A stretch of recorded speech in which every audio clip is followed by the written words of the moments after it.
बिस्मिल्लाहिर्रहमानिर्रहीम। Dear student, अस्सलाम वालेकुम। स्टूडेंट, आज के लेक्चर में हम डिस्कस करेंगे एक्सरसाइज 1.3 का question number 6।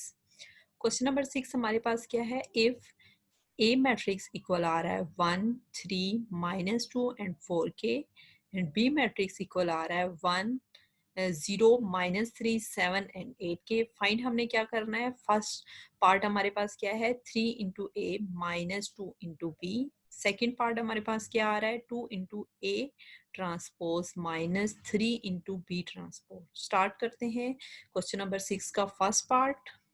3 into A -2 into B. 3 into A का यहाँ पे क्या मतलब है कि 3 हमारे पास मल्टीप्लाई हो रहा है किसके साथ? ए मैट्रिक्स के साथ। सेंटर में कौन सा साइन आ रहा है? माइनस का। और 2 मल्टीप्लाई हो रहा है बी मैट्रिक्स के साथ। 3 को हम मल्टीप्लाई करवा देंगे ए मैट्रिक्स के सारे एलिमेंट्स के साथ। फर्स्ट हम 3 को 1 के साथ मल्टीप्लाई करवाएंगे, देन हम 3 को -2 के साथ मल्टीप्लाई करवा रहे हैं। नेक्स्ट हम 3 को मल्टीप्लाई करवा रहे हैं 3 के साथ, और लास्ट में हम 3 को किसके साथ मल्टीप्लाई करवा देंगे? 4 के साथ। नेक्स्ट हम क्या करेंगे? सेंटर में कौन सा साइन आ रहा है? माइनस का। और 2 को हम बी मैट्रिक्स के सारे एलिमेंट के साथ मल्टीप्लाई करवा देंगे। फर्स्ट हम 2 को 0 के साथ मल्टीप्लाई करवाएंगे, देन हम 2 को 7 के साथ मल्टीप्लाई करवाएंगे, देन हम 2 को -3 के साथ, इसी तरह 2 को हम किसके साथ मल्टीप्लाई कर रहे हैं? 8 के साथ। जब 3 को 1 के साथ मल्टीप्लाई करवाएंगे तो हमारे पास क्या आ जाएगा? 3। 3 को 3 के साथ मल्टीप्लाई करवाया तो 9। 3 2 जार 6 और माइनस इन्वॉल्व हो रहा था तो हमारे पास क्या आ जाएगा? -6। 3 4 जार 12। नेक्स्ट हम 2 को जब 0 के साथ मल्टीप्लाई करवाएंगे तो हमारे पास क्या आ जाएगा? 0। हमें पता है कि 0 को किसी भी हम नंबर के साथ मल्टीप्लाई करवाते हैं तो हमारे पास क्या आ जाता है? 0। इसी तरह हमने 7 को जब 2 के साथ मल्टीप्लाई करवाया तो क्या आ गया? 14। नेक्स्ट हम क्या कर रहे हैं? 2 को मल्टीप्लाई करवा रहे हैं -3 के साथ, तो 3 2 जार 6 और माइनस इन्वॉल्व हो रहा है तो -6 आ जाएगा। 8 2 जार 16। इन दोनों मैट्रिसेस को हमने सॉल्व कर लिया है। सेंटर में कौन सा साइन आ रहा है? माइनस का। तो अब हम इन दोनों मैट्रिसेस को क्या करेंगे? सब्ट्रैक्ट करेंगे। फर्स्ट मैट्रिक्स के फर्स्ट एलिमेंट को सब्ट्रैक्ट कर रहे हैं किसमें से? फर्स्ट सेकंड मैट्रिक्स के फर्स्ट एलिमेंट में 3 -0, इसी तरह -6 सेकंड दोनों मैट्रिसेस के सेकंड एलिमेंट को सब्ट्रैक्ट कर लेंगे -6, एंड ये माइनस हमारे पास जो सेंटर में आ रहा था वो आ जाएगा, और 14 आ जाएगा। 9 ये माइनस जो सेंटर में आ रहा है, ठीक है, सब्ट्रैक्ट जो हो रहे हैं दोनों मैट्रिसेस, और यहाँ पे -6 ऑलरेडी मौजूद है।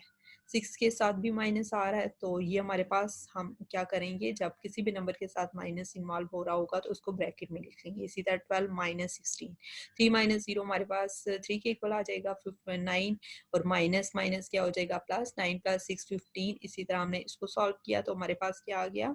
-14 -6 क्या आ जाएगा? -20। इसी तरह 12 -16 किया तो -4 आ जाएगा, क्योंकि ग्रेटर वैल्यू का हम साइन यूज कर रहे होते हैं। तो ये हमारे पास इसका क्या आ जाएगा? आंसर।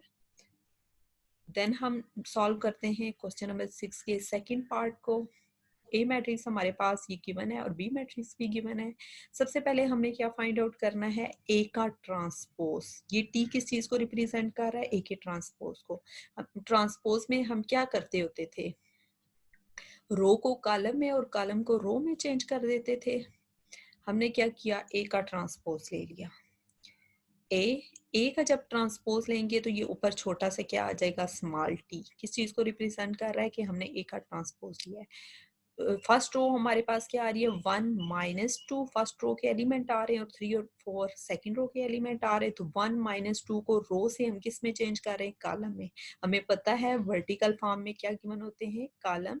1 -2 ये हमारे पास क्या आ गया? First column. तो सेकंड रो को भी कॉलम में चेंज करते हैं। 3 4, तो हमने उसको कॉलम में चेंज कर लिया। 3 4 हॉरिजॉन्टल वे में क्या गिवन थी? रोज। इसी तरह बी मैट्रिक्स ये गिवन है। बी मैट्रिक्स का पहले क्या हम ले लेंगे? ट्रांसपोज। बी ट्रांसपोज किसके इक्वल आ जाएगा? 0 एंड 7। फर्स्ट रो के एलिमेंट हैं तो उसको हम कॉलम में चेंज करेंगे। 0 एंड 7 वर्टिकल फॉर्म में आ जाएंगे। हॉरिजॉन्टल फॉर्म में हमारे पास क्या आ रहा है? -3 एंड 8। ये सेकंड रो के एलिमेंट हैं तो हमने क्या करना है? उसको वर्टिकल फॉर्म में लिखा -3 एंड 8। ये हमने A transpose and B transpose find out कर लिया। करना हमने क्या कहा था?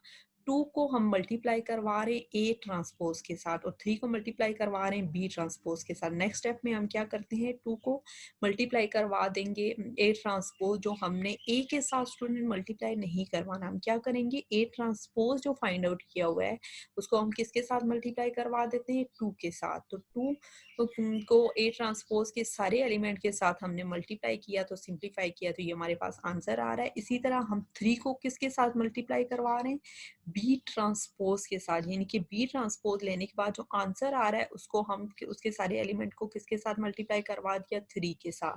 तो ये हमारे पास क्या आ जाएगा, 3 into B transpose, 2 into A transpose and 3 into B transpose की हमने वैल्यू फाइंड आउट कर ली। तो हमने करना क्या है, इन दोनों को सब्ट्रैक्ट करना है। फर्स्ट हमने लिखा 2 इंटू ए ट्रांसपोज, सेंटर में कौन सा साइन आ रहा है, सब्ट्रैक्ट का। नेक्स्ट हमने लिखा 3 इंटू बी ट्रांसपोज। तो हम क्या करेंगे, फर्स्ट मैट्रिक्स के सारे एलिमेंट को सब्ट्रैक्ट कर देंगे सेकंड मैट्रिक्स के सारे एलिमेंट्स में। इन दोनों मैट्रिक्स के सारे एलिमेंट्स को हम सब्ट्रैक्ट कर रहे हैं, तो ये हमारे पास क्या आ जाएगा, आंसर।